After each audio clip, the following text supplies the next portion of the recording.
फलटण ग्रामीण पोलीस स्टेशनच्या हद्दीमध्ये गुलेवस्ती गुणवरे तालुका फलटण परिसरात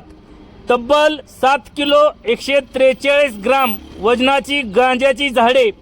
फलटण ग्रामीण पोलिसांनी जप्त केली आहेत। या प्रकरणी गुलेवस्ती गुणवरे तालुका फलटण येथील अंकुश रामचंद्र कोळेकर यांचे विरोधात फलटण ग्रामीण पोलिसांमध्ये गुन्हा दाखल करण्यात आला आहे। जिल्हा पोलीस अधीक्षक नितीन पिंगळे, अप्पर पोलीस अधीक्षक वैशाली कडूकर यांच्या मार्गदर्शनाखाली अवैध धंद्याबाबत कारवाई करण्याची मोहीम हाती घेतली असतानाच या मोहिमेअंतर्गत गुलेवस्ती गुणवरे तालुका फलटण येथील गावामध्ये एका घराच्या बाजूला गांजाच्या झाडाची लागवड केली असल्याची गोपनीय बातमी मिळाल्यानंतर सहाय्यक पोलीस निरीक्षक प्रशांत सुबनावळ यांच्या पथकाने ही कारवाई केली।